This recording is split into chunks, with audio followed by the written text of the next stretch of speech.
within the next month. Okay. And there's been a lot of people that have been asking for merch, and Vicky's been pushing it. Totally get it. We're going to get you some merch within the next month. All right. Thanks, Bonnie, you little legend. All right, guys. Well, I reckon we're ready to rock and roll. So here's the drill. If you have any questions that you want me to answer directly, think about getting selfish. I want you to get selfish. I want you to ask me what you're struggling with or what you would like to know. Don't worry about anyone else. Don't worry about thinking, is this a dumb question? I just want to ask and serve. Okay. So we're going to go to the top of the list that I've collected over the course of the last few days. And then if you guys got any questions you want to ask, I am here to serve. Let's get stuck into another episode of Q&A. Here we go. With all the stuff you know about fitness now, what would you tell your younger self who started day one at the gym? Good question. Let me think. What would I tell myself? I would tell myself two things. Number one, it is about consistency over the long term that makes all the difference. When you're young, there's some part of you that thinks that you've got to, I don't know, like train twice a day or do crazy supplement regimes. The reality is you do not. The reason that I've managed to create a strong body is that I've been consistent since I've been like 10 or 15 years of age, right? It is the consistency that makes all the difference. So that's the first thing I would tell myself. More recently, one of the things that I'm extremely passionate about is if you are in the gym, I'm a massive fan of what I'd say is what is called full body training. So what I mean by full body training is training where you're training your entire body in the one session. I used to do a lot of body part stuff, and I just don't really think that that's the best way to necessarily train. All right. I think it's a little bit of a, yeah, maybe if you're on the gear or whatever, but I think the best way to train, particularly as a busy parent, is for you to train the whole body, right? Go through the whole body, maybe one exercise for each body part, and do it 2 or 3 times a week. If you can do that, you're going to develop yourself an incredible body. All right, guys. So let's have a look at a couple of questions that are coming through. I'm 13.6 kilograms fat loss good in 14 weeks, Mikey says. Currently 82 from 95. Well, dude, firstly, congratulations. That is really good progress. So what is healthy fat loss? When we say healthy fat loss, I want you to understand something here. There's two things that I think about, right? When I'm thinking about the rate of fat loss, the speed of fat loss, I'm thinking about two things. The first one is I don't want to be losing muscle, Mike. And this is what most people don't understand. If you just savagely cut your calories at the same time that you don't train hard enough and you don't have enough protein, it looks good on the scales, but you're losing muscle. Now, you will normally lose a little bit of muscle anytime you do a calorie cut. At your speed, where you've lost about 1 kilo a week, that is a pretty solid, because you're not massively overweight, by the way, that I would guess that out of the 13, 14 kilos that you've lost, I'd say probably maybe 8 to 10 of that's going to be fat. And then you're going to have water weight and muscle also coming off. Does that make sense, dude? And so it depends on your strength. What are your strength levels like? If you're really maintaining your strength, this is a good indicator that you're not losing too much muscle. Okay, that's the first thing. The second thing is there's a lot of people out there that will flex and say, I lost all this muscle, I lost all this weight. But the problem is that generally speaking, you need to continue what you're doing to lose the weight to continue to keep the weight off, right? So if you're doing these like crazy savage cuts and it feels like you're just holding on for dear life, well, the reality is like as soon as your willpower gives up, and hunger always wins, as soon as your willpower gives up, if you end that diet with this like rebound kind of surge in your calories, you're just going to put the weight back on again. So the hard part is obviously being able to exit the diet and not just start binging. So that's probably the way that I'd answer that. By the way, really, really good question. If you guys have any other questions, pop them in the comments. Nick says, I find my knees come in when I deadlift. I'm lifting 20 by 20 weights. My knees come in when I deadlift. Okay, so I would say that's just a balance issue. And I would probably, if you're looking at the mirror, I would get someone else to look at it as a third party, Nick, rather than trying to. One of the things is that when you're not super experienced in the gym, trying to assess your own form is not the greatest way to do it. You would be better to take a video or get a personal trainer to assess your form for you. Okay. I would, without seeing it, I'd want to see like what's actually going on there. Does that make sense, mate? I don't feel comfortable giving you feedback on it until I've actually seen what's going on. All right, guys. So again, if you want to ask anything, and good morning to everyone that's just joined. If you do want to ask any questions, I am here to help. Pascal says, yes, merch. If you're watching on Instagram and you have no idea who I'm talking to, we are live inside of our client groups. All right. So Linda says, can I ask? I've been in the gym since 17, now 60 years and past menopause.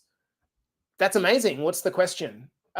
Should you continue being in the gym? Yes, you fucking should. It is the number one thing that I think that most women should be doing is getting themselves into the gym. Now, it's not that your nutrition's not important. The nutrition's the thing that's going to determine whether or not you lose or gain weight, right? We all know that. But the reality is, I reckon, and I'm looking at the list of women that are watching this little episode of Q&A, you are never going to regret being strong. There is no point in time where you're going to go, oh my gosh, I'm hating being strong. Never. There's never a perfect time. So you definitely need to focus this on. All right. So the better part of this, Linda says, can I ask, I'm now 60 and aches and pains every day. Love the gym, but all my life now I'm in pain all over my joints. Was fit, now fat stomach from menopause. Could you please suggest a supplement? Okay. So Linda, let me tell you what is going on here. As you go through menopause, there is an obvious drop in estrogen, okay? What ends up happening is you want to think about it like this. When you are pre-menopausal, or let's say in your early 30s or what have you, what's happening is your body is setting you up as a woman to bear children, right? Now, when that time goes beyond and you start to enter the perimenopause and menopausal years, your body no longer needs to put in place the fat patterning of a childbearing age woman. So what's happening is when that estrogen goes away, we start to adopt a more central, more visceral fat patterning. This is the reason why, for any of those of you that wondered, why do men typically die at higher rates of diabetes and heart disease and these types of things compared to women? Well, that's only true up to about menopause. And at menopause, women catch up. And that the basic reason for that is that the fat is moving from the hips of a woman to the belly. And as soon as it starts to come around the belly, this is what causes heart disease, diabetes, all these kind of fatty liver conditions. It's really not what you want. Now, is there a supplement that you can take? No, there's not a supplement that's going to stop you from gaining it there. There is some suggestion that HRT can definitely help in the process, but it's not as if like, oh, I'm going to take a belly fat supplement. The only answer really is to get yourself, and you're going to hate the answer, to be honest. The only answer is to get yourself into a calorie deficit position where your body is forced to burn fat because of the fact that it's running out of petrol. Now, people want to pretty this up different ways and give you silly answers like diets and supplements, but yes, some hormonal support will go a long way. But the reality is, if you aren't supporting it with nutritional calorie deficit, walking more and lifting some weights, you're going to be pushing shit uphill for the rest of your life. And I think it's really important to acknowledge that this is a really difficult time for women. I also want to say to all the men, like, you might think that this is a little bit, who cares? Like, I'm not a woman. What I've certainly learned over the course of the last year, particularly in talking to women of menopause and perimenopause age, doctors of this same thing, I'm learning absolutely and entirely just how difficult this period is. And a lot of the time it's the emotional component which is causing the woman to, binge eat, hide herself, stop exercising, it's not that they're breaking the calorie laws. It's just that shit gets really, really hard and emotional, right? So this is a really detailed topic, Linda. And so just understand that if you do get your calorie balance in check, you will start to see results, as much as it might be frustrating. Now, Tim says, I've missed a week at gym due to COVID. I had one session left of your powerlifting program. It brings me to my question. If you stop, how long does it take you to start losing strength? This is a very good question, Tim. So here's the thing, right? There's something really cool about lifting weights. Once you have created muscle cells, which are muscle fibers, once you've created them, they don't leave. They just shrink a little bit in size, which will also mean that the strength, the tensibility of those fibers can disappear. Generally, my understanding of this is between sort of around the 2-week mark is when you start to see slow reductions in your strength and your muscle tonality and size, right? Around the 2-week mark. This also means that if you are a really busy person, if you just work out once every 2 weeks, you can maintain muscle mass. How good is that? Like, how freaking good is that? What people do is they say, oh, I had a bad week, so I'm not gonna train. I'll start again next week. Do you know what? If it's Friday or Saturday and you haven't done any workouts, but you go and do one 30-minute training session, there is plenty of evidence that says that is enough to prevent further reductions in strength and in muscle mass. So it's not a matter, this is what I said at the top of the show, it's a matter of being consistent as opposed to being intense. Now, are you going to build a bunch of muscle mass training once every 2 weeks? Most definitely not. Most definitely not. But if you are absolutely keeping consistent, you can absolutely keep muscle by doing that. So that's probably the best way to answer that. Let me know if that answers the question, Timbo. Good morning, everyone that's joining this from our client group. Bonnie says, how do I know my BMI, and does BBA use clients' BMI? Okay, so for the average person, Bonnie, really good question. For the average person, BMI is a fair indicator, okay? But I think a lot of people see their BMI and they don't like it, right? They will come up in the obese category and they're like, oh, but BMI means nothing. Look, for the average person who's not crazily muscular, BMI is actually a very good indication. All of BMI, let me just tell you what it is in the most simplest way that I can. BMI is a relationship, a ratio between your height and your weight. Height and weight. That's it. Okay. You don't even have to I can tell you how to calculate it, but you don't have to understand how to calculate it. You can just Google search BMI. It'll say, are you a man or woman? What's your height? What's your weight? And it will tell you your BMI, right? But for the average person, it is a fine indicator, but it's just one indicator.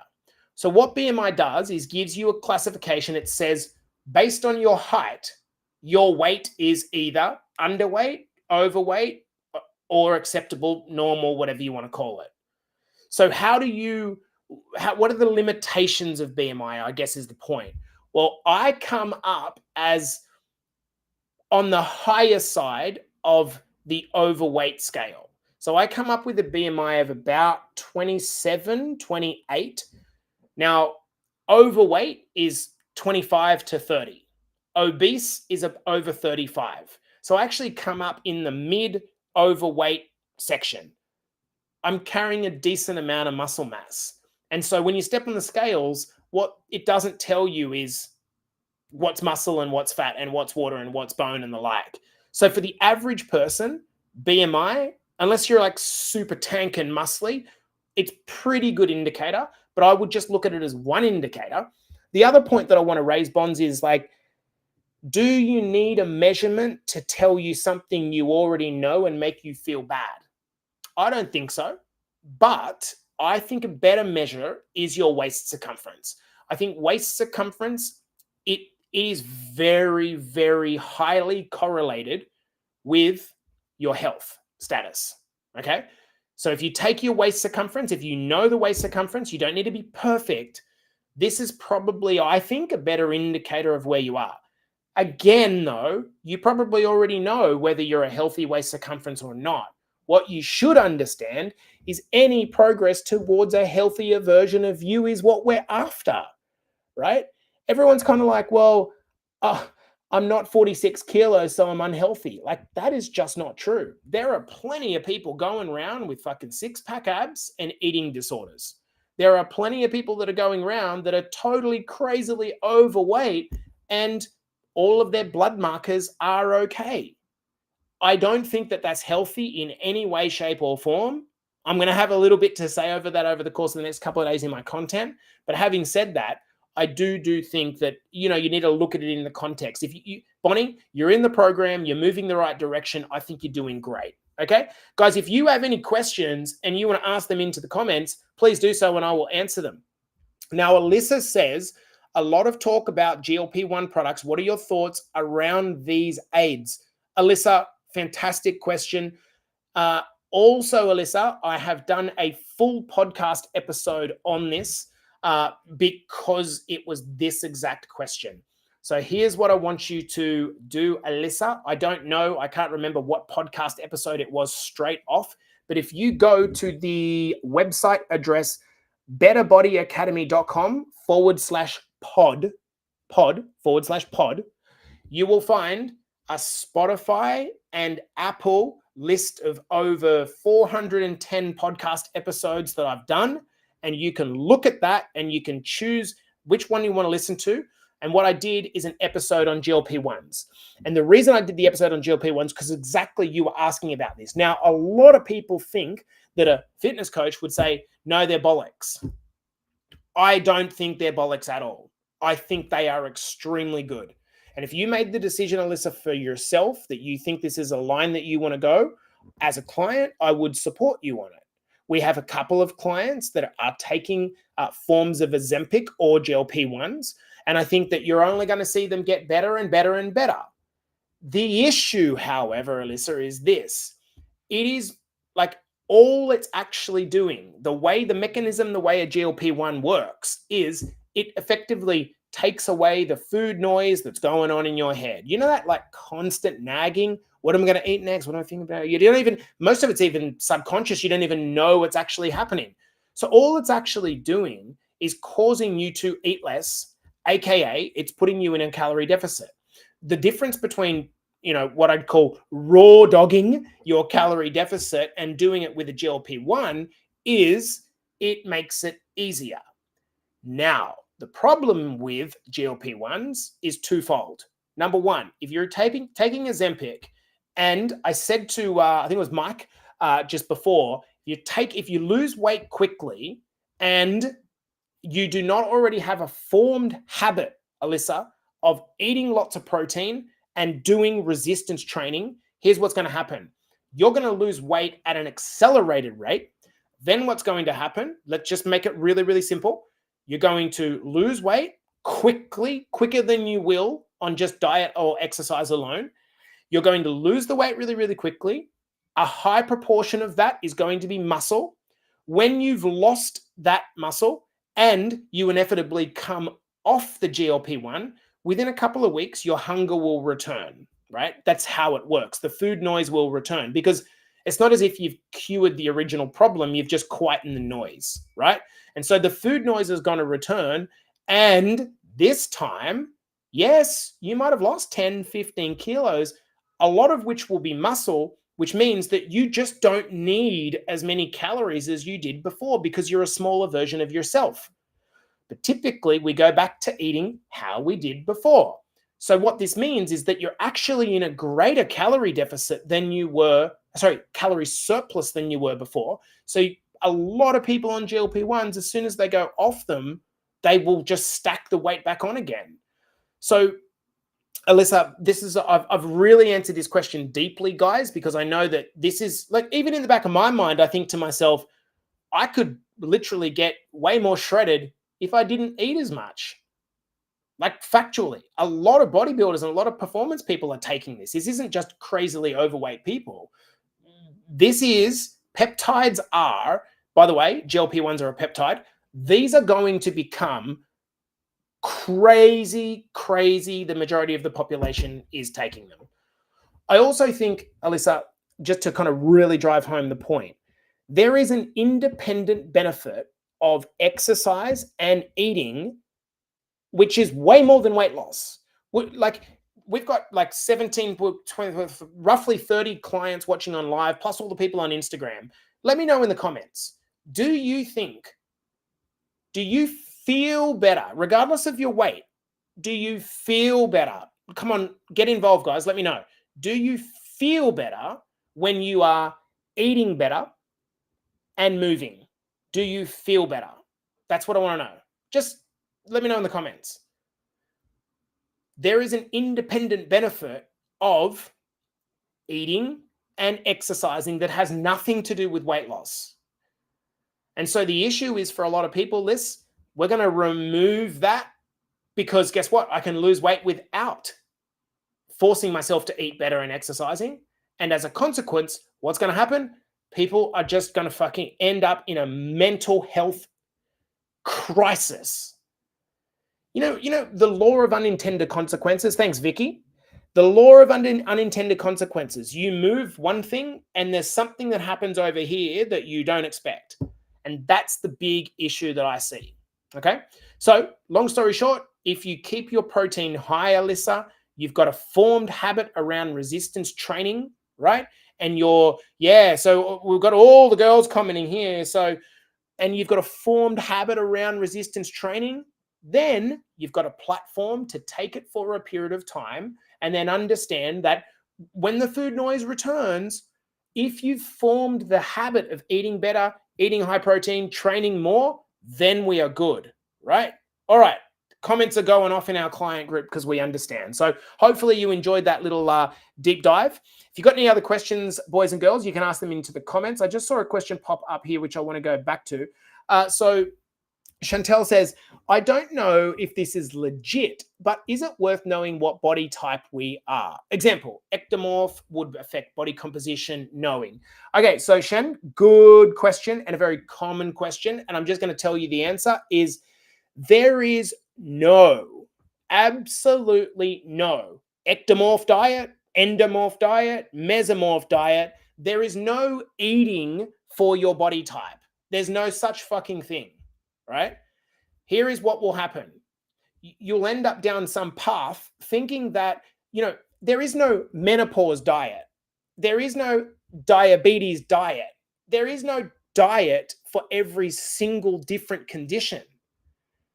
Do you know what? What we teach you inside of Better Body Academy, if you are in Better Body Academy, what we teach you works for making you feel like you've got more energy, building more muscle, helping you run marathons, helping you feel stronger, helping you in menopause, helping you with diabetes and keeping your insulin levels flat and like this.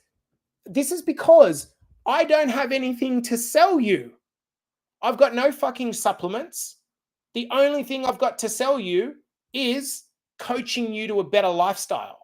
The problem is if you think that a better lifestyle is found in a bottle of pills or a supplement, that is like literally the cherry on top, right? The hard work is in the boring work.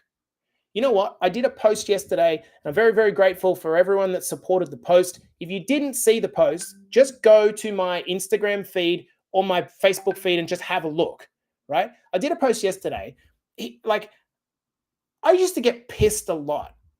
And while we're at it, take drugs, right? Because in my life, I wouldn't say lost. I was just stressed and not having fun. Like it's a reality, right? So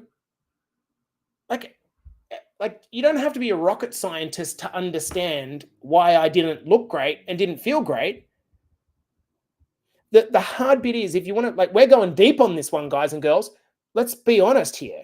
The reason that most people are eating themselves is because it's the one thing in their life that they enjoy. True or true? If it's the one thing that you enjoy, and then some fucking dietitian comes along and says, stop doing that, it's like, what's the point of living? Like, if drinking is the one thing that you enjoy, like, are you going to stop that? I realized that this was the highest form of self-sabotage, and I wasn't going to find what I enjoy. I wasn't going to find any sense of happiness by drinking more or having another line of cocaine. That's not going to give me happiness. Comfort, happiness, all the things. Yeah, Rose, right? And it's really hard. It's really hard to go, you know what? I'm going to stop. I love drinking. I fucking love drinking. I love getting pissed. It's heaps fun. The problem is that there is nothing good about alcohol. Zero. Nothing. Apart from maybe the social connection. Don't confuse that with, can you drink alcohol and be healthy? I think you can, to a degree, definitely. But there is nothing that you should drink alcohol because it helps do this thing, aside from lubricate your social awkwardness, which I totally get. But there's no real benefit to it.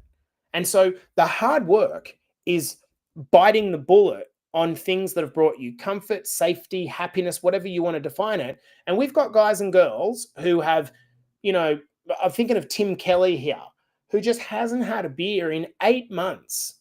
And he loved a beer. Like, if I'm honest, I'm going to Bali on Saturday to spend just a week. We've got to do a business trip there. Yes, I might be looking at some retreat locations, girls and guys. But at the same account, I'm going there. And to be fair, I'm like, fuck, I want to drink about 10 bintangs. That's what I'm thinking.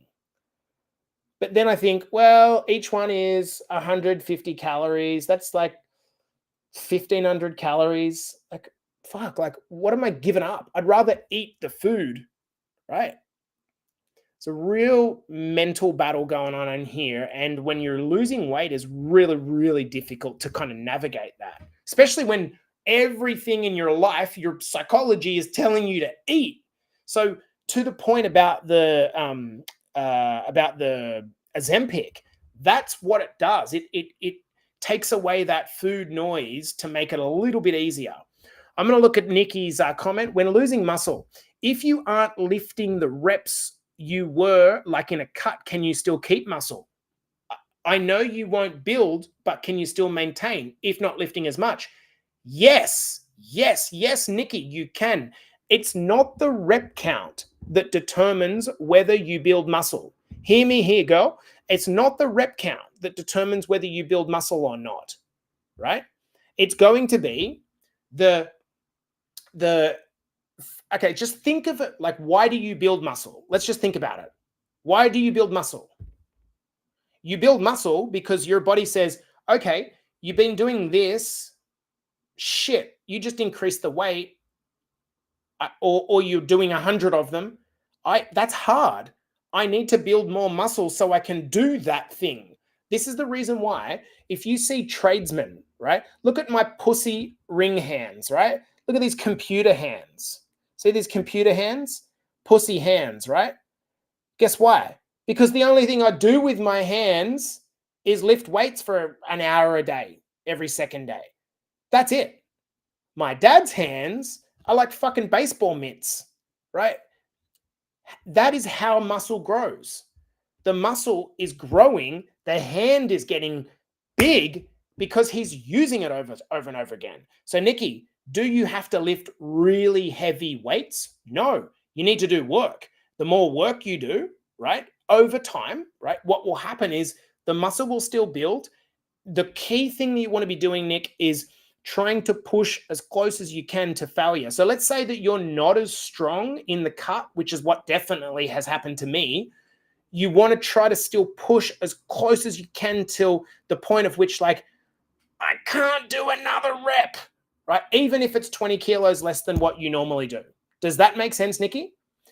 And I will also say, for someone of your training age, I would say you can still build a little bit of muscle or at minimum maintain it, but you need to be pushing into that zone of where like I can't do another rep. And most of us, like, it's a mental battle to get to that zone, right? It's kind of like we do 10 reps and we go put down. Like, you need to be the way to judge it is that when you're in the gym, it doesn't matter if you're lifting a lighter weight, your rep speed should be slowing down. It should be getting slower as you're getting through the set because it's harder to do. Does that make sense? St. Pierre says, where is the best place to calculate a calorie deficit? All you do, St. Pierre, is you literally just go to Google. All you're doing when you're calculating a calorie deficit is you're putting in your weight, your age, your sex, and your height, and it's just using an equation on the back end to spit you out something, right? That's the way to do it. Okay, then you can just Google search that, dude. Dino says, was looking at photos of you posted earlier, and the one in the bra and the cow undies. Drunk me back in the day, probably would have tried to pick you up. I love it, Dino. So good. Hey, good morning, Tina. Yeah, we've had an amazing time as a team. Hey, can I just put a little shout out while I'm here?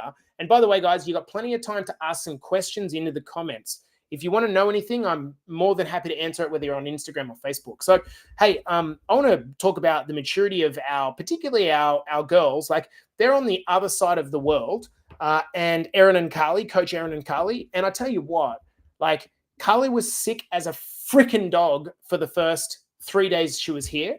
And we didn't even know she was going to be able to come to the event, which kind of sucked for her. And she just to the point where, I don't know if you guys have caught track of this, but Air Canada has been striking, and they're away from their kids and their husbands for the first time ever, and their flight's been cancelled. And they're kind of like, oh, well, never mind. We'll just wait another couple of days. Just the maturity that they've handled this with, I just think is really, really cool. I was looking at Erin, particularly her transformation. If you're in the women's group, right, you need to pay attention to that girl. She is strong. And seeing her in person with her coach, right? Her coach is one of my colleagues, right, who specializes in women's bikini, right? And she's a great coach. And to see Erin parading in a pair of fucking high heels and workout attire and looking amazing and feeling like a bit of an idiot because she doesn't know how to do it, but then doing it anyway. Man, I was so freaking proud. That girl is going to get on a stage and look absolutely remarkable. And if you've seen where she's been, right? If you've seen where she's been, my gosh. Last thing. I'm not going to go into too much detail, but being up on stage accepting an award with my sister as basically best coaching business in the world was pretty cool as well. All right, let's keep going. Any other questions that you guys want to ask? Otherwise, we'll pull it out. Is there any ways we can do some do's and don'ts to help my confidence in the gym?